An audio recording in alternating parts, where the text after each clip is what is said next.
오늘 베드로 전서 5번째 시간 같습니다. 본문으로 5번째 시간이죠. 장은 2장 오늘 보도록 할게요.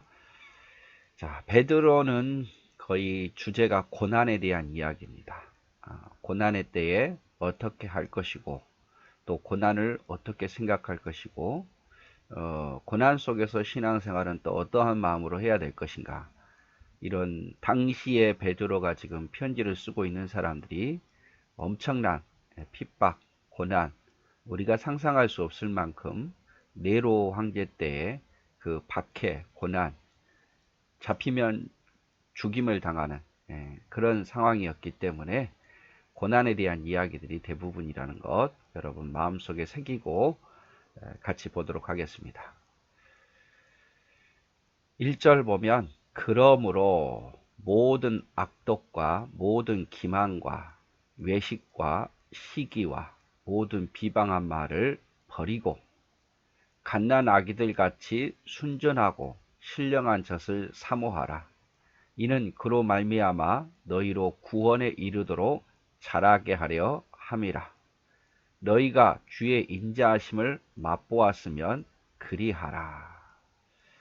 자, 그러므로 이 단어는 뭡니까? 앞에서 이야기했던 것의 결론적으로 너희가 고난 속에서도 어떻게 하라는 겁니까? 모든 악독, 기만, 외식, 시기, 비방하는 말을 버리라 이 말이죠. 그러므로. 그래서 이 고난의 시기이라 할지라도 우리 그리스도인이 버려야 될 것, 버려야 될 것, 버려야 될 것, 악독, 기만, 외식, 시기, 비방하는 말, 이런 건 버리라 이 말이죠. 이건 하나님 백성으로서 옳지 않는 모습이니까 이런 거는 과감없이 버리라 이 말이죠. 대신에 뭘 갓난아기들 같이 순전하고 신령한 젖을 사모하라. 대신 우리가 버릴 건 버리고 취해야 될 건 뭐냐? 순전하고 신령한 젖을 사모하라. 이렇게 함으로 구원에 이르도록 이것들이 자라게 할 거다. 이 신령한 젖이 구원에 이르도록, 더 온전한 구원에 이르도록, 더 믿음이 성장하도록 자라게 할 거다 이 말이죠. 특별히 너희가 주님의 인자하심을, 하나님의 은혜를, 하나님의 사랑을 안다면, 맛보았다면 그리하라 이렇게 표현합니다. 그래서 버려야 될 것 먼저 한번 볼까요? 자, 버려야 될 것. 악독, 악독. 부당한 방법으로 성취하려는 욕구. 그래서 정직하지 않는 방법, 죄된 방법으로, 옳지 않는 방법으로 뭔가를 성취하려는 그런 욕구, 그런 마음, 그게 바로 악독입니다. 사도행전 8장 22절 23절에 보면 성령의 권능을 돈을 주고 살아했던 시몬, 여러분 잘 알죠? 막 기적이 일어나니까, 기도하면 기적이 일어나고 사도들에 의해서 그렇게 되니까 이 시몬이라는 사람이 돈을 가지고 와서 나도 이런 권능을 주옵소서, 이런 병 고치는 은사, 기적을 일으키는 그런 것을 주옵소서라고 그거를 돈을 주고 사려 했어요. 이게 이럴 때에 사도행전 8장에 보면 너는 악독한 자다라고 이야기를 하거든요. 그래서 그 악독이라는 것이 부당한 방법으로, 죄된 방법으로 뭔가를 성취하려는 것, 그게 바로 악독이에요. 악독. 그렇게 하지 말라. 그래서 부당한 방법으로 뭔가를 이루려는 거. 예. 남을 헐뜯어 가지고 자기가 조금 인정받으려는 거. 이런 방법, 이거 악독한 방법 하지 말라 이 말이에요. 그리스도인이 버려야 할 것이죠. 그냥 기만, 목적 달성을 위해서 거짓된 언어 또는 속임수. 남을 기만한다 이렇게 말할 때 남을 속이는 거죠. 순수한 사람을 이렇게 이용해 가지고 속이는 거. 그래서 목적 달성을 위해서 말로 또는 어떤 속임수로 상대를 현혹하게 만드는 것. 이 예를 보면 예수님을 해치려고 거짓 모의했던 자들이 있잖아요. 어떻게 하면 예수님을 죽일까 하면서 정당한 방법으로 모이고 정당한 방법으로 예수님을 고발하는 게 아니라 거짓 증인들도 세워가지고 낮에 하지 말고 밤에 하고 사람들이 없을 때 하고 기습적으로 예수님을 죽이려고 모의하고, 이게 뭐냐? 다 어떠한 예수님을 죽이려는 목적 달성을 위해서 거짓된 증인 또 속임수를 베푸는, 이게 뭐냐? 기만이 기만하는 거. 외식, 여러분 잘 알죠? 가면을 써서 자기를 위장하는 행동. 가면 써서 진실이 아닌데도 그걸 겉으로만 가면 써가지고 진실인 척. 그러지 못하면서 마음에 겉으로만 그런 척. 외식하는 거. 예수님께서 바리새인들과 사두개인들을 외식하는 자들아 라고 말했잖아요. 시기, 질투하는 마음과 말. 질투. 내가 쟤 미워하면서 질투하는 거. 질투하는 그 마음과 말을 시기. 비방하는 말, 뒤에서 폄하하는 말. 앞에서는 말을 못해요. 뒤에서만 막 그 사람 공격하는 거죠. 차라리 앞에서 하면은 더 나을 텐데, 앞에서는 할 용기도 없으면서 뒤에서만 이렇게 상대를 공격하고 폄하하는 말. 이게 바로 비방하는 말입니다. 그래서 이런 건 버려야 된다고 말했죠. 이런 건 버리라. 그래서 버려야 될 거, 악독, 기만, 외식, 시기, 비방하는 말, 이런 것들은 우리가 그리스도인으로서 버려야 될 것이다 라고 표현을 하고 있습니다. 대신 사모해야 될 거 있죠. 신령한 젖, 말씀을 사모하라 이 말이죠. 여기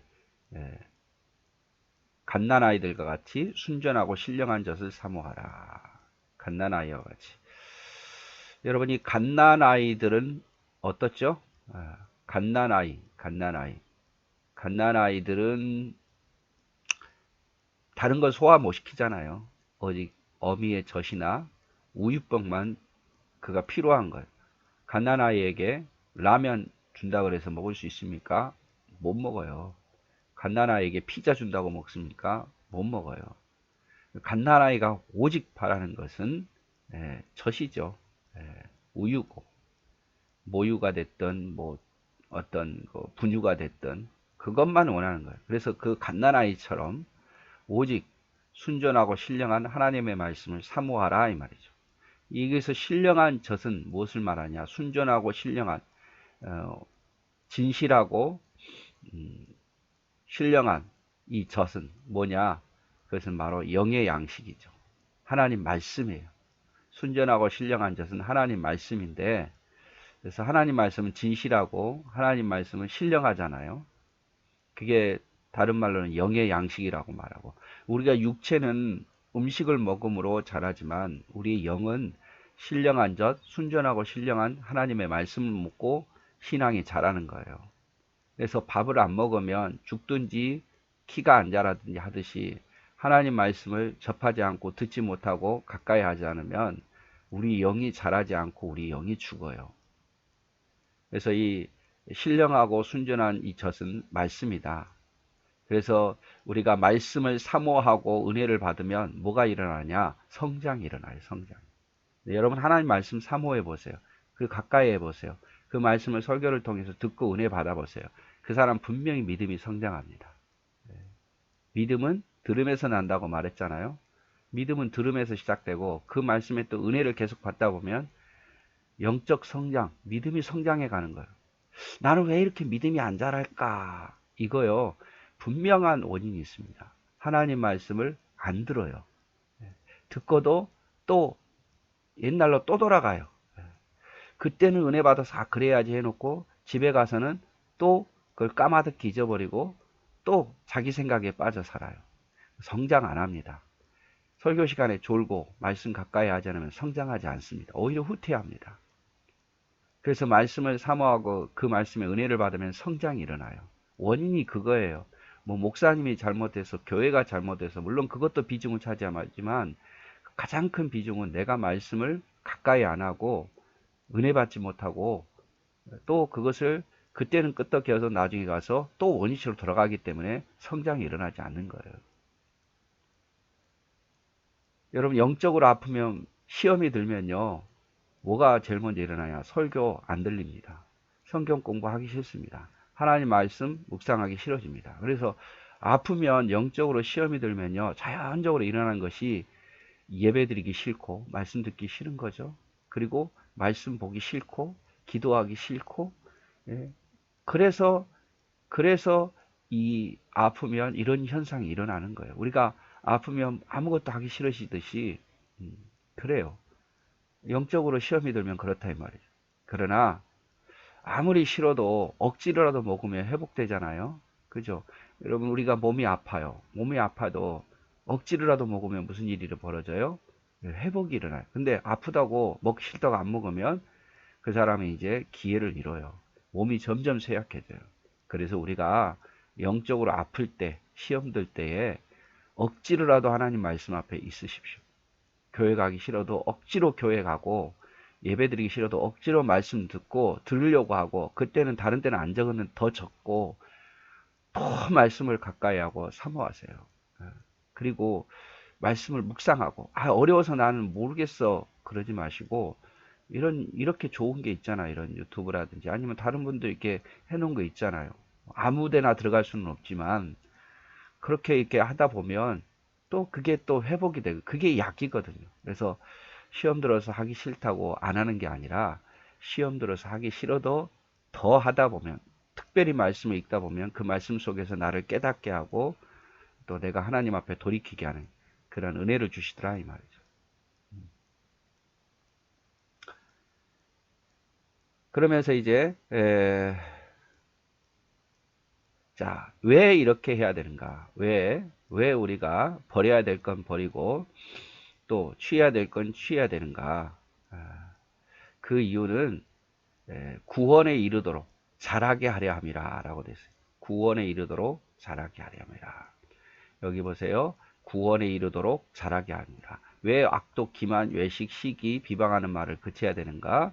신령한 젖을 사모해야 되는가? 이것은 구원에 이르도록 자라게 하려 함이라. 자, 구원에 이르도록 자라게 함이라. 그러면 우리가 지금 구원을 못 받았다는 건가? 이렇게 해야 구원을 받을 수 있다는가? 이거 오해하지 마십시오. 여기서 구원에 이르도록 자라게 함이라. 이 말은 이미 우리는 구원 받았지만 우리는 아직 뭐라 해야 될까요? 다 성장한 게 아니거든요. 그래서 예수님께서 또 사도들이 강조한 것이 뭐냐면 그리스도의 분량까지 자라가라고 말했어요. 자, 하나님의 자녀는 됐어요. 그런데 하나님의 자녀의 모습을 아직 온전치 못해요. 그래서 시간이 지나야 하나님의 자녀로서 온전하게 되는데 그 시간이 지난다는 것은 바로 말씀 안에서 은혜 받고 또 버릴 건 버리면서 점점 하나님의 자녀의 모습으로 성장해 가는 거예요. 자, 어느 날 거지가 왕자가 됐다고 해서 왕자의 모습이 나타나겠습니까?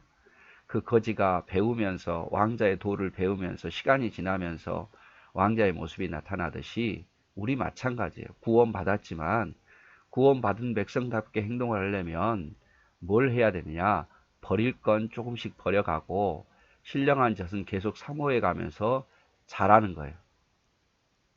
그래서 우리 예수 믿는 사람들은 꼭 기억해야 될 것은 예수 믿으면 멈추는 게 아니에요. 그리스도인은 믿음으로 딱 멈추는 게 아니라 계속 성장해야 돼요. 우리는 성장해야 된다. 꼭 기억하십시오. 우리는 성장해야 돼요. 10년 전이나 지금 전이나 똑같은 믿음이 되면 안 되고 우리는 성장해야 돼요. 믿음으로 구원받은 백성은 항상 성장해야 돼요. 근데 이 성장하려면 어떻게 해야 됩니까? 말씀을 가까이 해야 돼요. 그리고 버릴 건 과감하게 버려야 돼요. 버리지 못하면 그것이 또 나에게 신앙의 올무가 돼요. 그리고 말씀을 가까이 하면 할수록 성장해요. 버릴 건 버려서 올무가 되게 하지 말고 말씀을 가까이 해서 성장하라 이 말이죠. 아이들이 아프고 나면 더 성장하잖아요. 그래서 그리스도인들도 이런 고난을 겪다 보면 고난을 이겨내면 성장해요. 고난에서 지면 내려앉지만 고난을 이겨내면 성장해요. 깨닫는 게 많아요. 아하, 그랬구나. 하나님이 그래서 내게 이런 고난을 주었구나. 더 하나님을 찾게 되고 알게 되고. 그래서 고난을 이겨내면 성숙해집니다. 자, 자신감 넘쳤던 베드로가 실패했잖아요. 나는 절대 주님 버리지 않습니다. 나는 절대로 떠나지 않습니다. 이렇게 막 했던 자가 부인하고 저주했죠. 그렇게 실패한 뒤에 더 성숙한 그리스도인이 됐잖아요. 결국 깨달은 뒤에 더 주님을 위해서 헌신하고 그거예요. 여러분 우리가 고난을 통해서 그것을 이겨내면 깨닫는 것도 많고 하나님 은혜도 더 알게 되고 모든 게 감사하게 되고 그렇게 되는 거예요. 그래서 하나님이 우리에게 버리라 버리기 아깝죠. 쉽게 안 버려지고 버리라. 그리고 말씀을 가까이 해라. 왜? 너희의 신앙이 자라게 하기 위해서다. 그래서 고난 속에서 포기하지 말고 이기면 신앙이 자란다. 말씀을 가까이 하면 믿음이 자란다. 버릴 걸 버리면, 과감하게 버리면 더 좋은 곳을 하나님 주신다. 이것을 꼭 기억했으면 좋겠습니다. 자, 또 이유가 있죠. 자, 잘하기 때문에 그렇고, 또 하나는 주의 인자하심을 맛보았다면, 주님의 인자하심을 맛보았다면 당연히 이렇게 하라면, 주님의 인자하심을 맛보았다는 게 무엇을 의미합니까? 하나님의 은혜를 맛보았다면, 하나님의 사랑을 맛보았다면, 우리가 하나님의 사랑을 맛보았으니까, 하나님의 은혜를 맛보았으니까 그게 좋은 게 알잖아요. 그렇죠? 그게 좋은 게 알아요. 그러니까 그런 것을 맛보았다면 당연히 그게 좋다는 걸 아니까 당연히 주님보다 세상을 좋아했던 것을 버리고 당연히 말씀이 좋다는 걸 알았으니까 말씀을 더 사모하고 살고, 고난을 이기면 승리한다는 걸 맛보았다면 앞으로 더 큰 고난이 온다 할지라도 그걸 믿고 고난을 이겨내라 이 말이죠. 주님의 인자하심을 맛보았으면 그리하라. 여러분, 음식 맛을 좋아하는 사람은요, 멀리 가도 찾아갑니다. 저기 전라도, 경상도 차를 타고 3시간, 4시간 가도요, 그 음식 맛을 맛본 사람은요, 또 그 맛보러 또 기름값 내고 톨비 내고 그래도 갑니다. 그 맛을 못 잊어서 가요. 여행을 한번 해본 사람은요, 여행의 맛을 느낀 사람은요, 여행을 또 갑니다. 돈 몇천만 원 들고 몇백만 원 들고도. 근데 우리가 기도의 맛을 알고 하나님의 맛을 안다면 어떡하겠어요? 더 기도하게 되죠. 어려울 때 한번 기도로 문제 해결한 사람은요, 그렇게 자주 해결한 사람은 또 기도해요. 어려울 때. 좋을 때나 어려울 때나. 말씀의 은혜를 받은 사람은요, 말씀을 더 갈급해요. 근데 내가 하나님의 말씀을 갈급하지 않고 기도하지 않고 하나님을 찾지 않는 이유가 뭡니까? 아직 맛을 모르는 거예요. 하나님에 대한 은혜의 맛, 사랑의 맛, 말씀의 맛, 기도의 응답의 맛을 못 느끼는 거예요. 그러니까 결정적인 순간에 하나님을 찾고 기도하지 않고 또 말씀을 보지 않는 이유가 뭡니까? 아직 그 맛을 모르는 거예요. 인정하셔야 돼요, 여러분. 싫어도 인정해야 돼. 나는 아직 하나님에 대해서 모르는구나. 나는 기도의 맛을 모르는구나. 나는 말씀의 그 달콤한 그 은혜를 모르는구나. 그렇게 생각하셔야 내가 말씀 앞에 서지, 내가 안다고 생각하면 또 그러실 거예요. 또 여전히 기도하지 않고 또 말씀 안 보고 또 하나님을 안 찾을 거예요. 그래서 주님의 인자함을 맛보았다면 당연히 버릴 건 버리고 취할 건 취해야 되지 않겠느냐 이 말이에요. 자, 시편 19편 9절 11절 여호와를 경외하는 도는 정결하여 영혼까지 이르고 여호와의 법도는 진실하여 다 의로우니 금 곧 많은 순금보다 더 사모할 것이며 꿀과 성리꿀보다 더 달도다. 주의 종이 이것으로 경고를 받고 이것으로 지킴으로 상이 크나이다. 그래서 하나님의 말씀의 맛을 아는 사람은 이렇게 사모한다 이 말이죠. 디모데후서 3장 15절 16절에도 하나님의 말씀을 아는 사람은 더 말씀을 가까이 하죠. 그래서 구원의 맛을 보았으면 그리하라 라고 표현합니다. 2장의 핵심은 이거예요. 버리라. 그리고 사모하라. 악독, 기만, 외식, 시기, 비방은 버리고 신령한 젖은 사모하라. 왜 그래야 되냐? 왜 그래야 되냐? 구원에 이르도록 자라게 하는 것이기 때문이다. 그리고 하나님의 은혜를 맛보았다면 그리하라. 이것이 오늘의 핵심적인 내용이 있습니다. 예, 오늘도 사랑하고 축복합니다.